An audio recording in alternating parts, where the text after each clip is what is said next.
Boa noite a todos. Que a paz de nosso Senhor Jesus Cristo esteja sempre conosco, hoje, amanhã e sempre. Sejam todos muito bem-vindos a esta casa. Que a gente possa hoje ter um diálogo a respeito dos ensinamentos de Jesus e que esses ensinamentos possam adentrar o nosso coração. A mensagem de hoje é sobre os trabalhadores da última hora. Quem são esses trabalhadores da última hora? Jesus fala da parábola dos trabalhadores da última hora, contando que um empregador, um empresário, saiu e contratou pessoas para trabalhar na vinha. Então, uns ele contratou de manhãzinha, bem cedinho. Outros, um pouco mais tarde, outros após o almoço e outros já no finalzinho da tarde, faltando pouquinho tempo para encerrar. E na hora de acertar o valor pago, pagou todos os que trabalharam com recursos iguais, ou seja, o mesmo valor que deu para aquele que começou cedinho, foi o mesmo valor que ele deu para aquele trabalhador que estava trabalhando um pouquinho menos que os demais. Aqui vem a parábola. O proprietário contrata os trabalhadores em diferentes horários, manhã, meio-dia e última hora. Ou seja, ele foi contratando esses trabalhadores por parte. Ao final do dia, todos recebem o mesmo pagamento, gerando o questionamento dos primeiros. O proprietário afirma que sua liberdade de ser generoso e acolher a todos igualmente. Na vinha de Deus, não há privilégios, pelo tempo de serviço, mas acolhimento igual para todos que se dedicam ao bem. Aí eu vou trazer para nós aqui hoje. Quando a gente está no nosso trabalho, imagina vocês estão lá no trabalho de vocês, acorda cedinho debaixo dessa chuva e vai trabalhar. Chega lá no serviço 7 horas da manhã, bate o ponto. Aí chega um outro trabalhador que foi contratado lá pelo meio-dia. Cheguei aqui agora, me contrataram para trabalhar hoje, bate o ponto, meio-dia. Chega outro trabalhador lá, 4 horas da tarde. Fui chamado para poder trabalhar, bate o ponto, 4 horas da tarde. E aí vem seu chefe. Seu chefe vem e fala, olha, vou pagar R$200 para o que chegou 8 horas, R$200 para o que chegou meio-dia, R$200 para o que trabalhou 4 horas da tarde, começou 4 horas da tarde. E aí eu te faço a pergunta, hoje, no seu trabalho, você acharia ruim? Você vai achar que você trabalhou muito. Então, por que aquele que chegou 4 horas da tarde recebeu o mesmo tanto que você? Só que a gente não percebe que o patrão nos contratou pelos R$200. Independente do patrão estar pagando 200. O que eu fiz aqui? Foi lá, né? Independente dele estar pagando 200 para o que chegou 4 horas da tarde, você está recebendo pelo valor que foi contratado. Para que está reclamando? Por que está reclamando? A gente não tem por que reclamar. Está pagando exatamente o que foi proposto. Só que nós observamos no outro, o que o outro faz, o que o outro deixa de fazer. E é isso que Jesus vem nos ensinar com essa parábola. Na vinha de Deus não há privilégio pelo tempo de serviço. Lembra daquela parábola que fala do filho pródigo? Daquele que fica sempre ao lado do pai. Mas aí tem aquele que resolve pegar a parte dele e sair. E gastar tudo o que ele pegou do pai. Ele vai e sai, gasta tudo. Quando ele gasta tudo, ele cai em si, porque num determinado tempo dele já nessas andanças, ele chega no fundo do poço a ponto de tratar porcos. E aí ele vai comer a comida que jamais ele comeria na casa do pai. E ele lembra do pai e fala, nem na casa do meu pai, nenhum dos funcionários dele passa a situação que eu passo. Então eu vou voltar lá, pedir para o meu pai para me ser empregado dele. E aí chegando, o pai recebe ele de que jeito? Como um empregado? Não, como uma ovelha que estava perdida e que retornou. Assim é Deus conosco. Assim é Deus conosco. Porque no Espiritismo a gente sabe que o Espírito, ele não regride. Ou seja, ele não caminha para trás na evolução espiritual. Ele fica estagnado ou ele caminha para frente. Mas cada um de acordo com o seu ritmo. Uns estão mais adiantados, outros estão mais atrasados.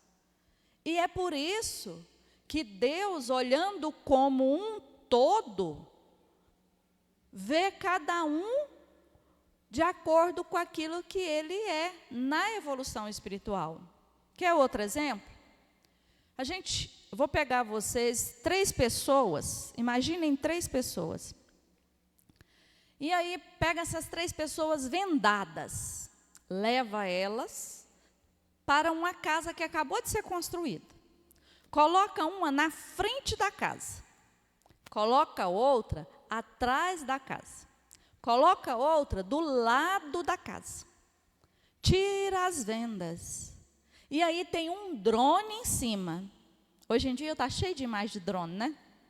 Por quê? Porque drone vê o todo. Aí a pessoa chega para aquele que está de frente à casa e fala assim, relata para mim o que você está vendo. A pessoa que está de frente da casa vai falar, nossa, eu estou aqui numa casa, de frente de uma casa, essa casa tem uma porta, tem uma janela, a vista dela é muito bonita essa casa. Tem uma porta de entrada e uma janela. Aí aquele que está lá no fundo, a pessoa chega e fala, relata o que você está vendo. Ele vai falar, olha, aqui tem uma área no fundo, tem uma porta, também tem uma janela. Aí, aquele que está do lado, tira a venda dele e fala, o que você está vendo? Ele vai falar, estou vendo uma casa onde tem 2 janelas. Aquele que está de frente vai falar, não, essa casa tem uma porta, uma janela. O que está no fundo, não, essa casa tem uma área e uma porta e uma janela. O que está do lado, não, essa casa tem 2 janelas. Por quê? Porque cada um está vendo de acordo com o seu ângulo de visão. Quem que está vendo todo? Aquele drone lá de cima. Ele vê todas as partes. Ele vê todos os ângulos. Assim é Deus conosco. Ele vê em todas as situações de diferentes ângulos. Por isso, até Paulo Freire falava, não existem saberes mais ou menos, existem saberes diferentes. De acordo com aquilo que eu vivencio, de acordo com a minha evolução, de acordo com aquilo que é a minha visão de mundo, eu enxergo o outro. Por isso, na parábola dos trabalhadores da última hora, aquele que chegou por último, foi massacrado pelo que chegou primeiro, porque ele só enxergava a parte que lhe cabia, do serviço pesado que ele fez durante todo o dia. Mas aquele que chegou 4 horas podia estar em outro trabalho há muito tempo e só chegou lá para complementar o seu trabalho. Mas nós aprendemos a julgar. E os trabalhadores da última hora é para chegar e colocar a mão na massa. Tem uma professora chamada professora Lúcia Helena Galvão.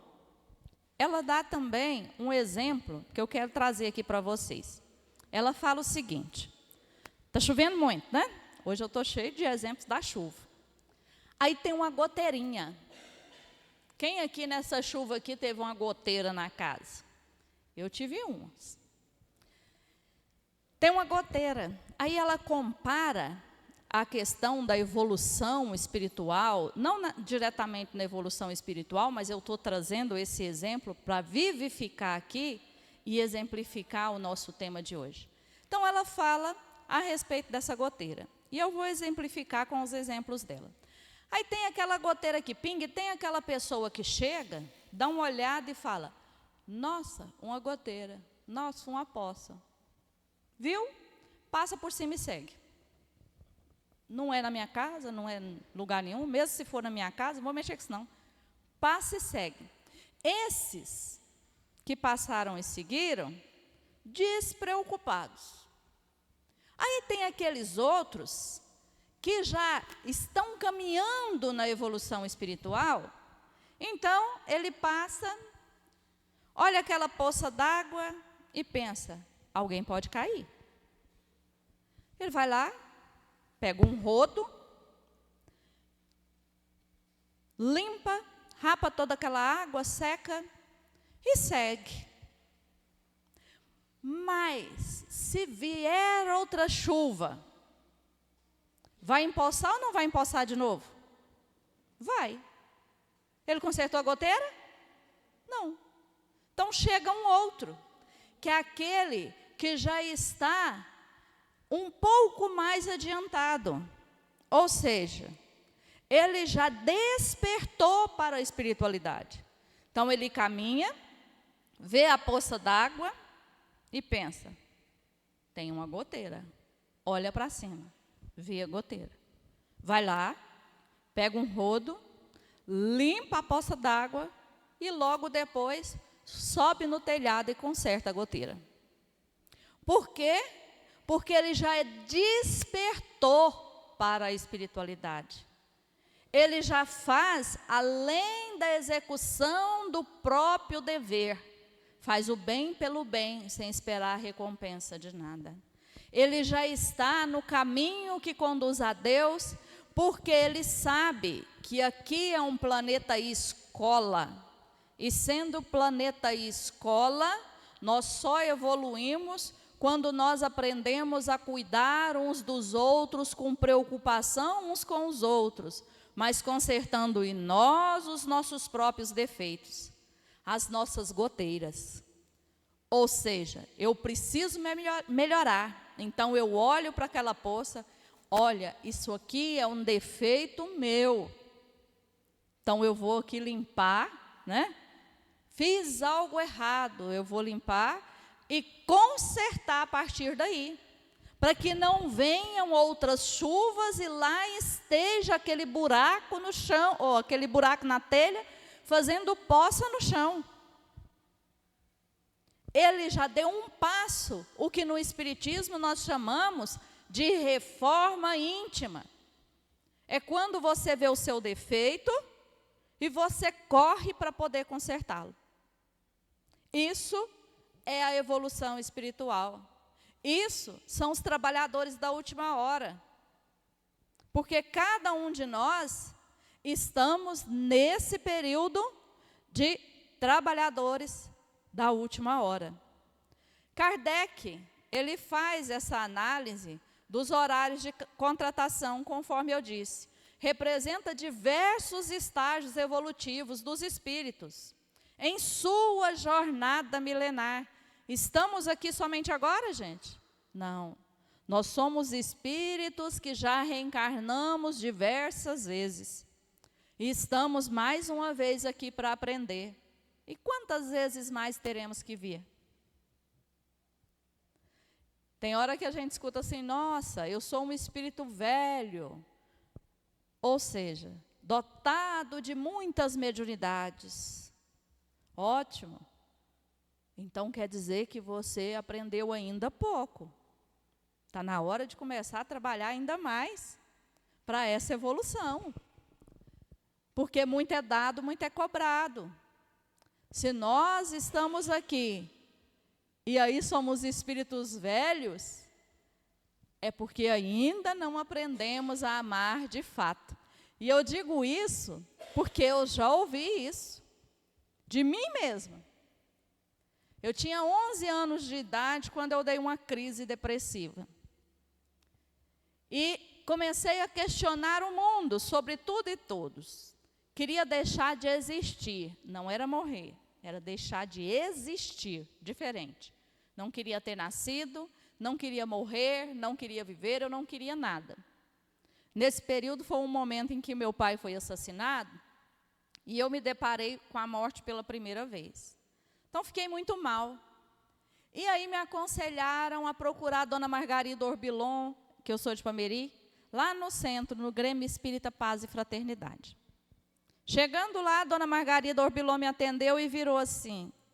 Eu fazendo um monte de perguntas, um monte de questionamento, sempre perguntei demais, continuo até hoje. Pergunto e converso, para mim e para mais 3. E aí, eu perguntando para ela um monte de coisa, ela virou assim, filha, você é um espírito muito velho. E ao entrar para a doutrina espírita, eu pude perceber que se eu sou esse espírito tão velho, é porque eu sou ruda, gente. Porque até hoje eu não aprendi ainda. O que eu estou fazendo com tanta encarnação que eu estou voltando aqui ainda? Então, bora melhorar nesse planeta escola, para que não retorne novamente no mundo de provas e expiações. Porque é chegada a hora e o momento de decisão.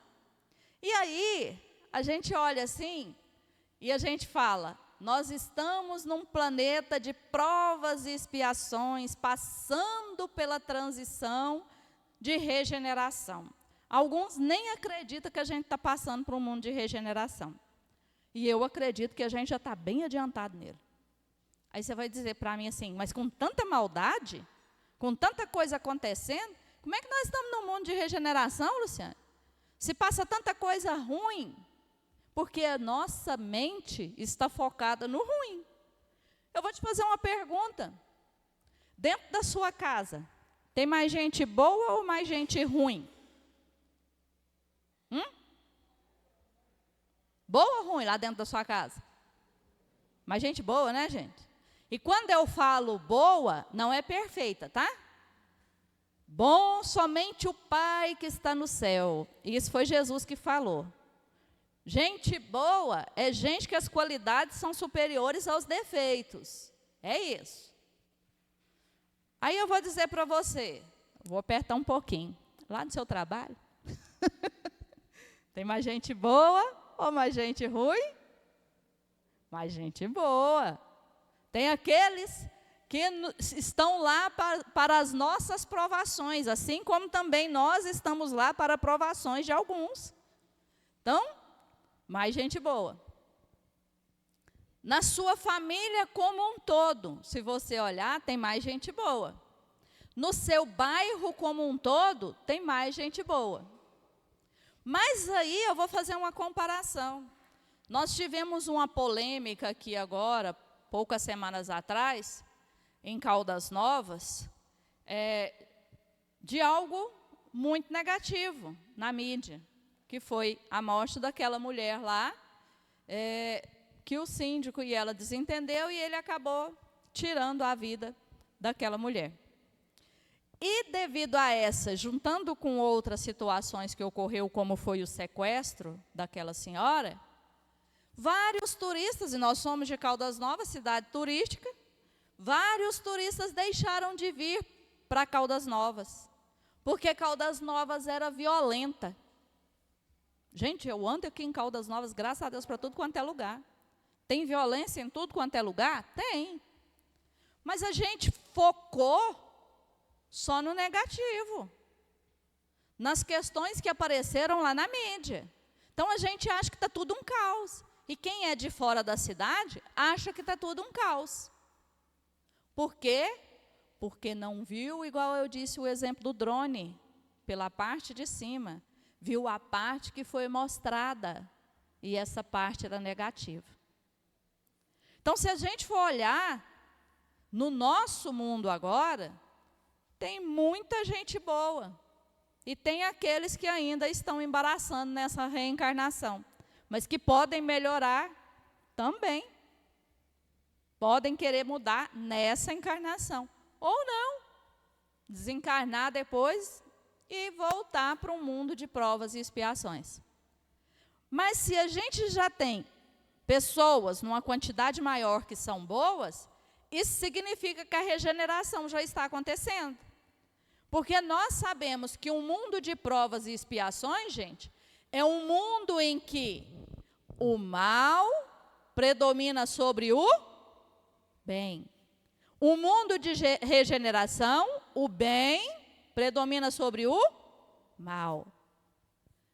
Aí eu te falo, se nós estamos no mundo de provas e expiações, o mal está dominando o bem, gente? Não. O bem já está dominando o mal. Claro que precisa que lá nas esferas mais altas, nos poderes, as pessoas tenham um interesse coletivo maior do que o interesse próprio, deixando o interesse próprio de lado para trabalhar pelo coletivo. Mas isso cabe a cada um de nós também, porque os governantes de amanhã é de acordo com as nossas criações de hoje. Que mundo nós estamos oferecendo para os nossos filhos dentro dos nossos lares? O que a gente está ensinando para essas crianças? Porque não adianta chegar um governo lá, ou chegar um juiz, ou chegar nas esferas, nos empresários que comandam boa parte das finanças, né, de um país, e achar que eles não estão fazendo a parte correta. Eles saíram da nossa sociedade. São pessoas como nós. Se não estamos agradando, a educação que vamos dar hoje para os nossos filhos será o futuro de uma nação. Então, cabe a nós, através do próprio exemplo, mostrar o bem sobrepondo o mal. Continuando aqui, os estágios evolutivos que eu disse, que são os espíritos da primeira ordem, que é os primitivos, aqueles que só trabalhavam para comer, né, que caçava, pescava, né? Os da segunda, ou seja, só as necessidades materiais. Os da segunda ordem, espíritos imperfeitos, despertando aí da razão. Da terceira ordem, espíritos bons, aí ó, já de regeneração. Quarta ordem, espíritos superiores, que é aqueles que a gente chama para poder nos ajudar quando estamos passando por problemas. E, na quinta ordem, os espíritos puros, que são espíritos já angelicais, que é na ordem de Jesus. Então, cada uma dessas etapas evolutivas, nós passamos. E à medida que a gente vai aperfeiçoando, cada vez mais, vamos passando com maior rapidez. Momento especial na história da Terra, a transição de um mundo de provas e expiações para um mundo de regeneração, que eu disse agora. Eu quero dar uma pequena pausa aqui, a gente já está caminhando para o encerramento, da pirâmide de Maslow. O que é essa pirâmide de Maslow? Ele que foi um psicólogo, né? E é considerado aí um dos principais nomes da psicologia humanística. Ele, nessa pirâmide, ele fala que todo ser humano passa por esses 5 estágios, digamos assim, para ter a autorrealização.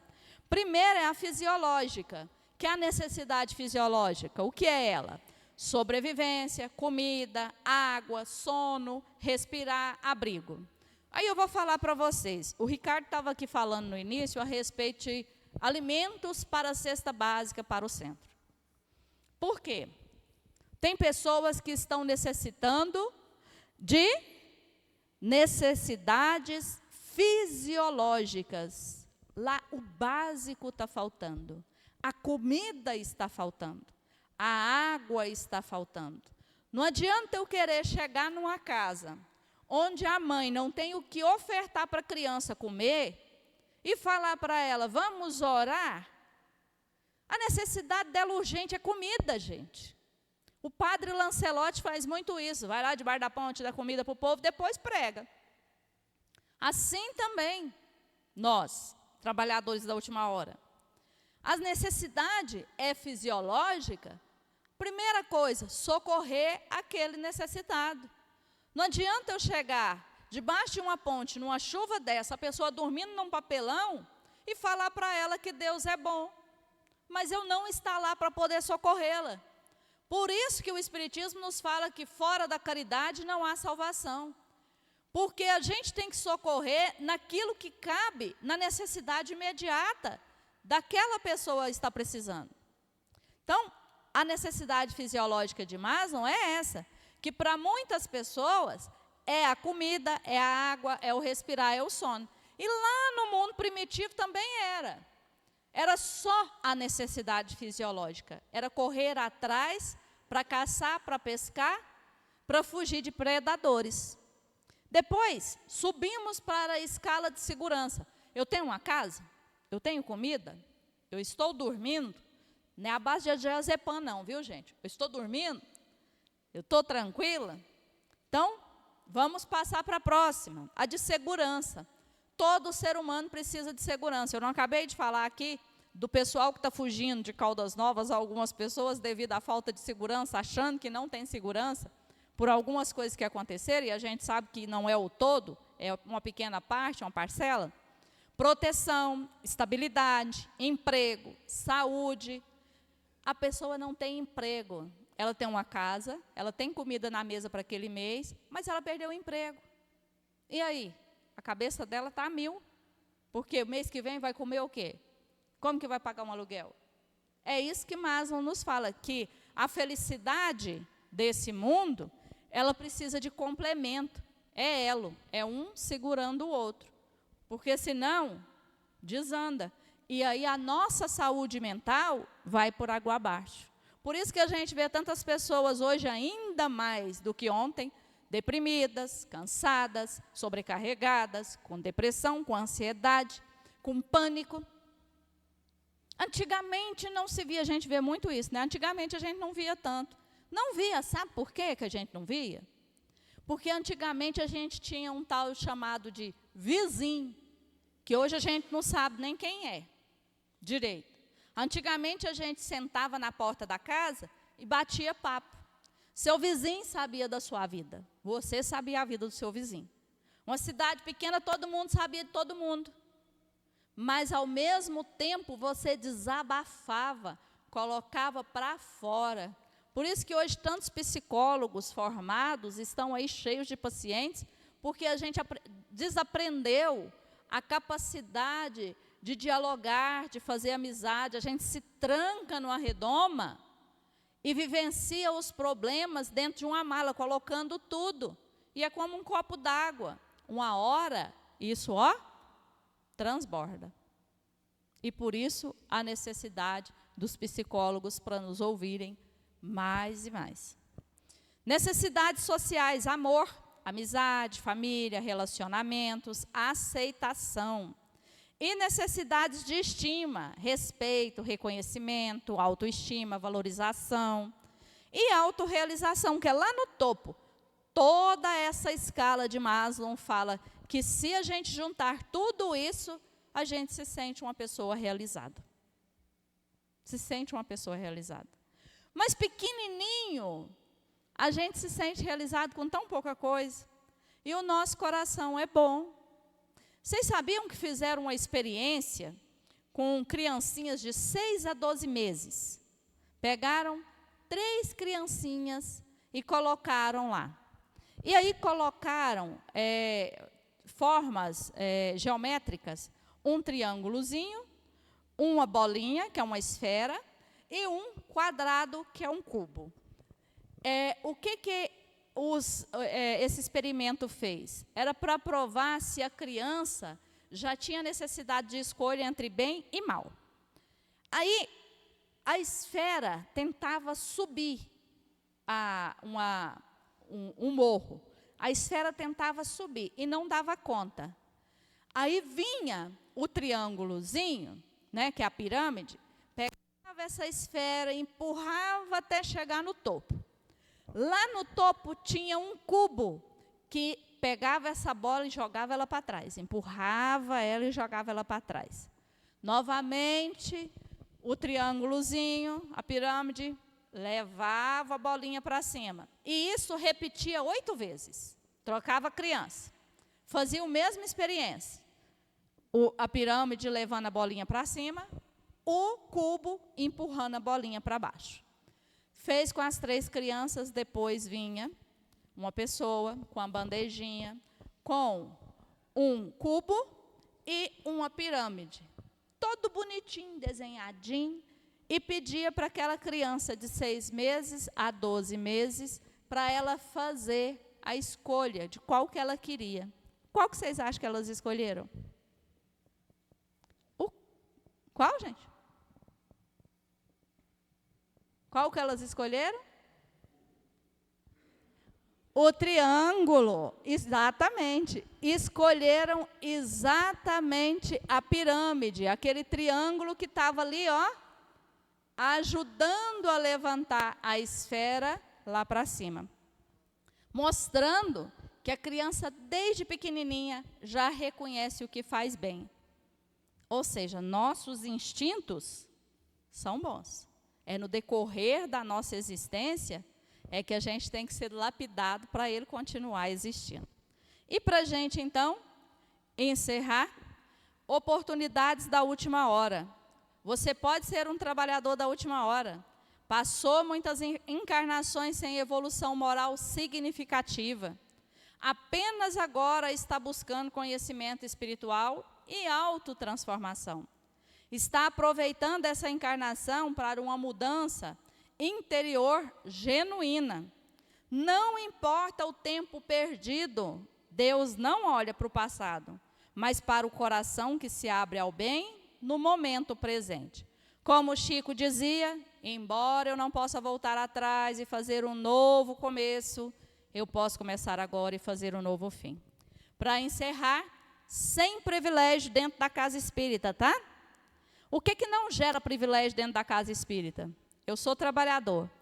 Meu tempo de estudo doutrinário acumulado. Deus não vai perguntar quantos livros você leu, que página fala aquela pergunta, tal, não. Ele vai querer saber das suas obras. Quantidade de encarnações vividas. Ah, eu sou um espírito muito velho. Dona Luciane, precisa melhorar. Status ou cargos em instituições. O que você é? Sou presidente do centro. Isso não te faz chegar lá do outro lado e ganhar, como dizia o povo, o queijo do céu, não. O que te faz é a sua conduta moral, não os cargos. Nem esses da terra, nem os das instituições. Ser um colaborador da casa não te dá privilégio. Ser palestrante dentro de uma casa espírita não dá privilégio. Se eu não tiver uma conduta moral e a reforma íntima. O que realmente importa? Sinceridade no esforço no presente. A dedicação genuína no bem. A transformação interior real. Reforma íntima. Trabalhador que chegou primeiro não tem direito de reclamar do que é dado ao que chegou por último. Porque muito é dado, muito é cobrado. Se eu recebi muito, eu sou muito cobrada. Que Jesus possa nos abençoar, que sejamos de fato trabalhadores da última hora, trabalhando no bem, sem olhar a quem e sem olhar também para aqueles que chegaram primeiro do que nós e já estão na escala evolutiva há muito tempo. Lembrando que a nossa escala evolutiva, ela é nossa, é única. Eu tenho que trabalhar para o meu aperfeiçoamento e não corrigir o outro que anda comigo. A cada um segundo as suas obras. Que Jesus nos abençoe hoje e sempre.